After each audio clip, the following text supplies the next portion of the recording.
मैं राम सजीवन मौर्य आप सबका इस रफ्तार में चैनल में आपका स्वागत करता हूं। तो आज हम बताएंगे कि भिन्न किसे कहते हैं, इसके बारे में पूरी जानकारी इस वीडियो में देंगे। पूरा वीडियो देखिए तभी आप लोगों को समझ में आएगा। ठीक है स्टूडेंट, तो देखिए भिन्न किसे कहते हैं। भिन्न दो संख्याओं के अनुपात को दर्शाता है। अब दो संख्याओं का अनुपात क्या क्या हो सकता है, तो माना पहली संख्या बराबर ए, उसके बाद में तथा दूसरी संख्या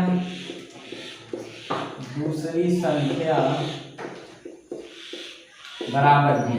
ठीक है स्टूडेंट, तो हम क्या भिन्न के बारे में क्या पढ़े, भिन्न दो संख्याओं के अनुपात को दर्शाता है। देखिए किस प्रकार से बी कोई संख्या, ठीक है, इन दोनों को अनुपात को दर्शाता है क्या, भिन्न। तो इसको लिख सकते हैं ए बटे बी। ठीक है स्टूडेंट, इसमें देखिए अब ए क्या है, ए जो है वो उसको कहते हैं अंश, ए को क्या कहते हैं, अंश कहते हैं। उसको बी को क्या कहते हैं, हर। ए को क्या कहते हैं, अंश, और बी को हर कहते हैं। और उसके बाद में ए का जो मान रहेगा, ठीक है, ए एक पूर्णांक है। देखो ए क्या है, ये पूर्णांक है, और बी इसमें जो है वो क्या है, प्राकृतिक संख्या।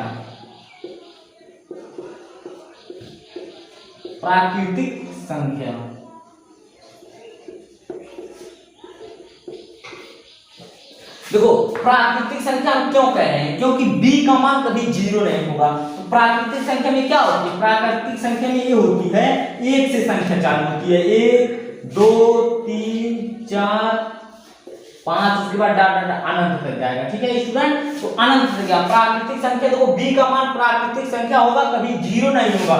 b का मान कभी भी 0 नहीं होगा, वरना भिन्न नहीं होगा। ठीक है स्टूडेंट, तो ये चीज अच्छी तरह से समझ लो कि b का मान कभी 0 नहीं होगा, इसी नाते प्राकृतिक संख्या b को कहते हैं। और a को पूर्णांक का मतलब इसमें धनात्मक की संख्या होंगी, जैसे डॉट डॉट डॉट डॉट यहाँ पे -2 -1 0 फिर 1 2 3 इस प्रकार से होंगी संख्याएं। ठीक है, तो पूर्णांक इस प्रकार से पता चलेगा। इसी नाते ए को माने पूर्णांक, यानी अंश चाहे जो हो सकता है, 0 हो सकता है, -1 2 3 4 चाहे जो रहे, अंश चाहे जो रहे, लेकिन बी का हर क्या रहना चाहिए, हमेशा प्राकृतिक संख्या ही रहेगा।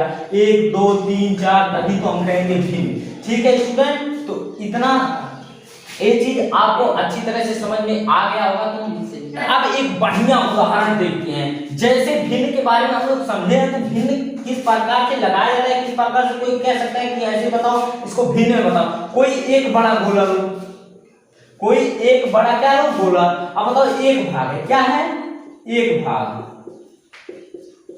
अब हम कह दे इस गोले को 4 बराबर भागों में बांटो और भिन्न के रूप में लिखो। कितने बराबर भागों में, 4 बराबर भागों में बांटो और भिन्न के रूप में लिखो। तो बताइए स्टूडेंट, इसको 4 बराबर भागों में, इसको किसे ऐसे हम कह रहे हैं, इसको 4 बराबर भागों में, ये हो गया 2 भाग 4 भाग। ठीक है स्टूडेंट, तो अब बताइए इसका मतलब में एक एक हिस्सा कितने कितने भिन्न के रूप में आएगा। तो देखो 4 बराबर भागों में बांट रहे हैं, तो इसको लिख सकते हैं। देखो एक भाग को अगर 4 बराबर भाग, देखो एक भाग को अगर 4 बराबर भाग में बांट रहे हैं तो 1/4 लिख सकते हैं। तो एक हिस्सा का कितना आएगा, 1/4 भाग, यानी 1/4 भाग ये होगा, 1/4 भाग ये होगा, 1/4 भाग ये होगा, 1/4 भाग ये होगा। ठीक है स्टूडेंट, अगर इन सबको जोड़ोगे तो सबका योग 1 प्राप्त होगा। देख लो कैसे, अब जोड़ के देख लो, प्रूफ कर लो। 1/4 प्लस 1/4 प्लस 1/4 प्लस 1/4, देखो 4 भाग है, 1 2 3 4 भाग। ठीक है स्टूडेंट, अब क्या करेंगे, हम आपको पिछले वीडियो में बताए हैं कि समान हर वाले भिन्नों का कैसे जोड़ किया जाता है। तो बताओ ये सब भिन्न क्या है, समान है, तो समान भिन्न को लिख देंगे और अंश को क्या कर लेंगे, आपस में जोड़ लेंगे। अंश को क्या कर लेंगे, आपस में जोड़ लेंगे। तो देखो 1 2 3 4, तो समान हर को फिर लिखेंगे, उसके बाद में 4 है। अब देखो 4 एकन्ने 4 हो गया, एक आ गया हम लोग का फाइनल आंसर। देखो एक आया कि नहीं, एक भाग को लिए थे, अगर सबको जोड़ोगे तो एक ही आएगा। ठीक है स्टूडेंट, तो आप सबको ये उदाहरण अच्छी तरह से समझ में आ गया होगा। तो अब आज हम चल स्टूडेंट भिन्नों का प्रकार। अब देखिए भिन्न के प्रकार किस प्रकार के हैं। भिन्न के 3 प्रकार होते हैं। तो देखो पहला उचित भिन्न होता है, दूसरा विषम भिन्न होता है, उसके बाद तीसरा मिश्रित भिन्न होता है। तो जो तीनों का प्रकार इस प्रकार से है, पहला उचित या सम भिन्न कह सकते हैं, दूसरा विषम भिन्न, तीसरा मिश्रित भिन्न। ठीक है स्टूडेंट, तो आइए इनके बारे में एक एक करके देखते हैं क्या चीजें होते हैं। उचित या सम भिन्न किसे कहते हैं, इसको देख लो। उचित या सम भिन्न, जिस भिन्न का अंश उसके हर से, जिस भिन्न का अंश उसके हर से क्या हो छोटा, उसे क्या कहेंगे, उचित या सम भिन्न कहेंगे। देखो जिस भिन्न का अंश उसके हर से छोटा हो उचित या सम भिन्न कहते हैं। ठीक है स्टूडेंट, अब देखिए जैसे किस प्रकार से, जैसे में देखिए क्या कह रहा है, भिन्न का अंश उसके हर से क्या हो छोटा हो। जैसे छोटा होना चाहिए अंश, तो अंश 2/5 ले दो। अब देखो इसको कहते हैं अंश, हम बताए हैं, इसको क्या कहते हैं, हर। देखो वही तो डिफिनेशन है, जिस भिन्न का अंश, बताओ ये भिन्न है कि नहीं, 2/5 कहोगे सर जी यस है। उसका अंश ऊपर वाला 2 है, उसके बाद में हर 5 है, से छोटा है। अब बताओ हर से छोटा है कि नहीं अंश, तो आप लोग इसको 60 में कह सकते हो कि अंश क्या होगा, छोटा होगा और हर क्या होगा, बड़ा होगा। तो इस प्रकार से उचित या सम भिन्न का डिफिनेशन बता सकते हो। जैसे में आप देख लो 8/15, उसके बाद में 25/50। अब इसको काट भी सकते हो, जैसे 25 से कहते 25, 25 गुना 50, तो 1/, कितना हो जाएगा 2। फिर भी देखो एक अंश, देखो फिर भी क्या है, छोटा है, और हर क्या है, बड़ा है। ठीक है स्टूडेंट, इस तरह से हम लोग उचित या सम भिन्न को परिभाषित कर सकते हैं। स्टूडेंट दूसरा विषम भिन्न किसे कहते हैं। देखो दूसरा पता है विषम भिन्न, पहला बता दिए उचित या सम भिन्न, अब दूसरा देखो विषम भिन्न। विषम भिन्न की परिभाषा देख लो, जिस भिन्न का अंश उसके हर से बड़ा हो उसे विषम भिन्न कहेंगे। सेम उसका उल्टा, उसमें क्या पढ़े थे, उचित भिन्न में क्या पढ़े थे कि अंश हर से छोटा हो, अब की बात पढ़े अंश उसके हर से क्या हो, बड़ा हो, तो उसे क्या कहेंगे, विषम भिन्न कहेंगे। तो जैसे में विषम भिन्न को देख लो, ऐड मान भी होता है जैसे। ठीक है स्टूडेंट, तो अब इसके बाद में क्या करेंगे, जैसे करके लिखेंगे। देखो अब 8/2, उसके बाद में फिर 15/7।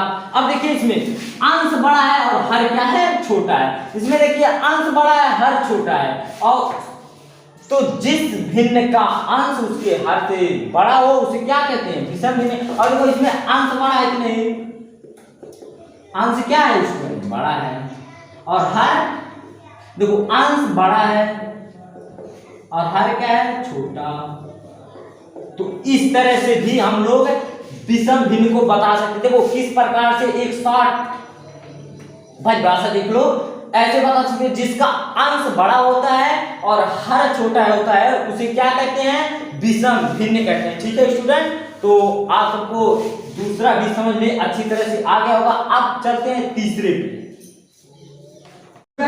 तीसरा जो है भिन्नों के प्रकार में मिश्रित भिन्न किसे कहते हैं, इसके बारे में आपको हम बता दें। यदि किसी भिन्न के पूर्णांक तथा भिन्न हो उसे मिश्रित भिन्न कहते हैं। अब देखो पूर्णांक किसे कहते हैं, पहले पूर्णांक के बारे में आप लोग जान लो। पूर्णांक किसे कहते हैं, पूर्णांक देखो पूर्णांक होता है जिसमें धनात्मक की संख्या हो, ऋणात्मक की संख्या हो, उसके बाद में जीरो भी शामिल हो, उसे क्या कहते हैं, पूर्णांक। जैसे यहाँ पे अनंत से हम चालू किए, उसके बाद में डॉट डॉट -2 -1, उसके बाद 0, उसके बाद में 1 2 डॉट डॉट अनंत तक गए, तो हम लोग का ये कहलाता है पूर्णांक।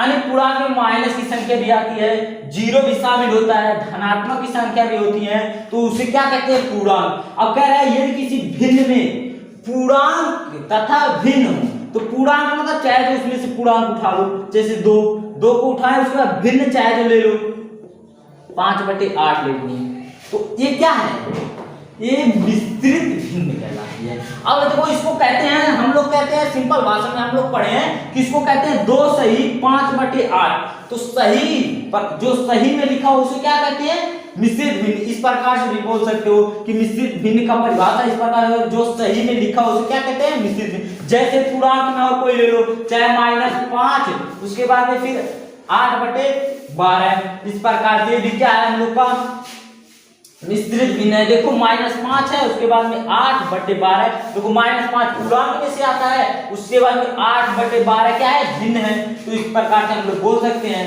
ठीक है, ये मिश्रित भिन्न कहलाता है। ठीक, जैसे भी, ठीक है स्टूडेंट, कोई मिश्रित भिन्न के बारे में पूछे तुरंत बोल देना कि यदि किसी भिन्न के पूर्णांक तथा भिन्न हो उसे मिश्रित भिन्न कहते हैं, या फिर साफ काट में आप लोग बोल सकते हो कि सही को ही मिश्रित भिन्न कहते हैं। अब इसको बदलने के लिए कुछ नियम हम लोग पढ़ेंगे। कि आप सबको ये वीडियो बहुत ही अच्छी पूर्वक से समझ में आ गया होगा, तो कृपया इस चैनल को लाइक, सब्सक्राइब एवं शेयर जरूर करना और अपने मित्रों के पास जरूर भेजना, क्योंकि कुछ मित्र ऐसे होते हैं कि उनको ये चीज पता नहीं होता है, तो उनके पास जरूर भेज देना, क्योंकि वो भी जान ले कि भिन्न क्या होता है, भिन्न के प्रकार कितने होते हैं, इस प्रकार के